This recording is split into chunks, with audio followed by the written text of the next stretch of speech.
जय हिंद दर्शकों, मैं हूं जितेंद्र दीक्षित। 4 PM महाराष्ट्र में आपका स्वागत है। दर्शकों, अब से दशक भर पहले एक नाम देश में बड़ा चर्चित हुआ करता था। वो नाम था अन्ना हजारे का। अन्ना हजारे वो शख्स जो कि गांधीवादी हैं और जो कई बार अनशन कर चुके हैं, कई बार आंदोलन कर चुके हैं। कभी सरकार में भ्रष्ट मंत्रियों के खिलाफ, तो कभी आरटीआई एक्ट को लेकर और कभी जन लोकपाल बिल को लेकर। हालांकि अब उनकी उम्र हो चली है, वो बीमार भी रहते हैं, इसलिए अब वो ज्यादा खबरों में नहीं रहते। हालांकि कभी कभार उनके बयान जरूर आ जाते हैं। लेकिन इसी महाराष्ट्र से एक और नाम है जो अन्ना हजारे की तरह ही बार बार अनशन करके खबरों में रहता है, और ये नाम है मनोज जरंगे पाटिल का। मनोज जरंगे पाटिल मराठा आरक्षण के आंदोलनकारी हैं और इनकी मांग है कि मराठाओं को सरकारी नौकरियों और शिक्षा में आरक्षण मिलना चाहिए। और अपनी इस मांग को लेकर अब तक वे 4 बार अनशन पर बैठ चुके हैं। सरकार अक्सर उनके सामने दबी हुई नजर आती है। खास करके महाराष्ट्र की शिंदे सरकार ने कई बार उनकी मान मनौवल करने की कोशिश की और सरकार घुटने टेकते हुए भी नजर आई उनके सामने।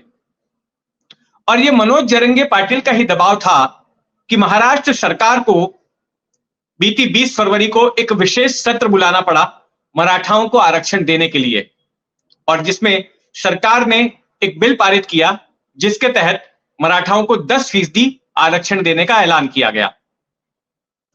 लेकिन मनोज जरंगे पाटिल इससे संतुष्ट नहीं है।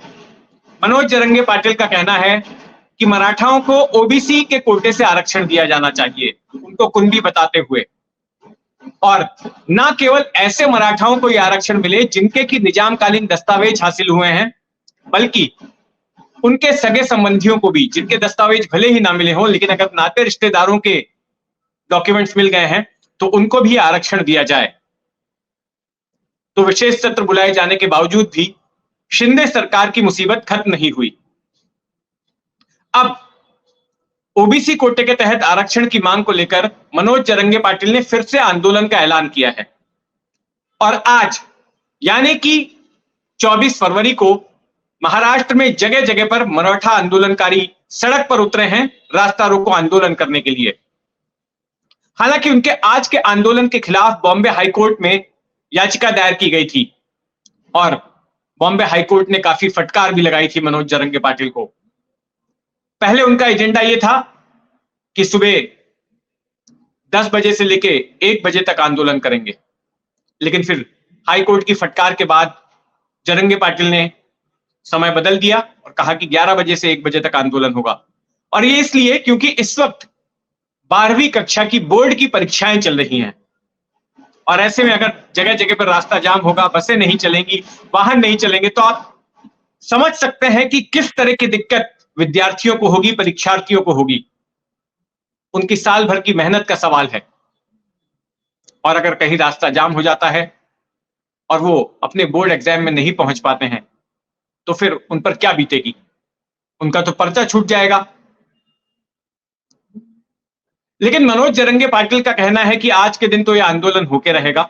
इसके बाद कल से धरने पर बैठेंगे मराठा आंदोलनकारी। खुद आज से मनोज जरंगे पाटिल धरने पर बैठ गए हैं, अनशन पर। और इसके बाद में 3 मार्च को फिर से एक बार राज्यव्यापी महाराष्ट्र भर में आंदोलन किया जाएगा। दरअसल मनोज जरंगे पाटिल जब आंदोलन करते हैं तो उसके बाद यह देखा गया है कि राज्य में जगह जगह पर हिंसक वारदातें भी शुरू हो जाती हैं। इससे पहले भी 3 बार मनोज जरंगे पाटिल अनशन कर चुके हैं।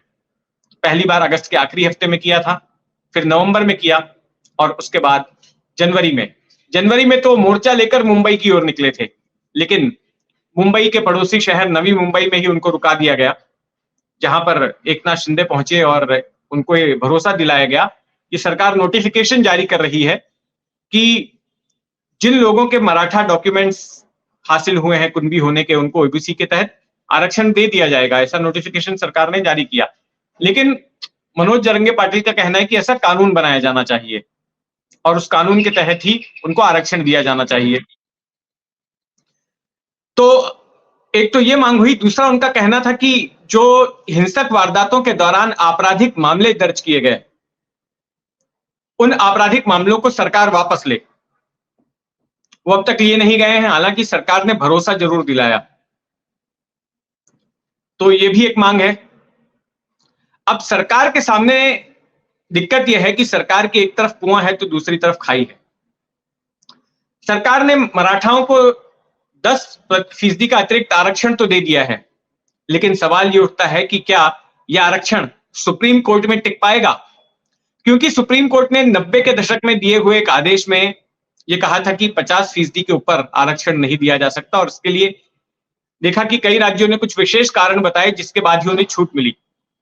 तो अब शिंदे सरकार को सुप्रीम कोर्ट को यह संतुष्ट करना है इस बात से कि ऐसे विशेष कारण हैं जिसकी वजह से मराठा समुदाय को आरक्षण की गर्ज है, उन्हें आरक्षण की जरूरत है, और इसके लिए एक सर्वे करवाया गया राज्यव्यापी, जिससे कि यह साबित किया जा सके कि मराठा समुदाय कितना पिछड़ा हुआ है और मराठाओं को आरक्षण की जरूरत है। लेकिन दूसरी तरफ मनोज जरंगे पाटिल ने सरकार के इस कदम को यह कहते हुए रिजेक्ट कर दिया कि आपका ये दिया हुआ आरक्षण अदालत में टिकने वाला नहीं है, इसलिए हमें ओबीसी कोटे के तहत ही जो 27% का ओबीसी का कोटा है उसी में हमको आरक्षण दीजिए। अब जब उसमें आरक्षण देते हैं तो फिर दिक्कत यह है कि ओबीसी समुदाय इसका विरोध कर रहा है। ओबीसी समुदाय का कहना है कि इससे तो हमारे कोटे पर अतिक्रमण हो रहा है। अगर इतने सारे मराठा जो है एक साथ आ जाएंगे आरक्षण पर दावा करने के लिए हमारे कोटे से, तो फिर जो पहले से जो लोग ओबीसी समुदाय में मौजूद हैं, ये उनके लिए दिक्कत वाली बात होगी। और ना केवल ओबीसी संगठन इस बात का विरोध कर रहे हैं, बल्कि सरकार में शामिल एक मंत्री छगन भुजबल, जो कि अजीत पवार वाली एनसीपी से हैं और शिंदे की कैबिनेट में नागरिक आपूर्ति मंत्री हैं, वो खुद इस बात को लेकर मुखर हैं और उनका कहना है कि सरकार को इस तरह से मनोज जरंगे पाटिल के सामने घुटने नहीं टेकने चाहिए। इस बात को लेकर सरकार में ही एक तरह का गैंगवॉर हो गया, क्योंकि एक दूसरे मंत्री शंभुराजे देसाई ने उनके खिलाफ बयान दिया और कहा कि भुजबल ये सब पब्लिसिटी हासिल करने के लिए करते हैं। एक दूसरे विधायक शिंदे गुट के, उन्होंने तो कहा कि छगन भुजबल को निकाल देना चाहिए सरकार से। तो इसकी वजह से एक अलग झमेला खड़ा हो गया है। अब एक तरफ मराठाओं को शांत करने की कोशिश कर रही है सरकार, तो दूसरी तरफ ओबीसी नाराज हो रहे हैं, और ये दोनों ही समुदाय चुनावी तौर पर काफी अहमियत रखते हैं।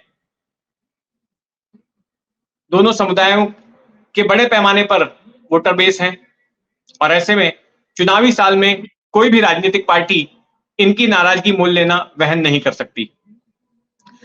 तो देखते हैं क्या होता है। महाराष्ट्र की राजनीति में किस तरह की हलचल होती है, उस पर हमारी नजर बनी रहेगी। आप भी अपनी नजर बनाए रखें 4 PM महाराष्ट्र पर, और इस खबर पर आपका क्या सोचना है कमेंट बॉक्स में जरूर लिखें। और अगर आपने अब तक इस चैनल को सब्सक्राइब नहीं किया है तो सब्सक्राइब कर लें। जय हिंद।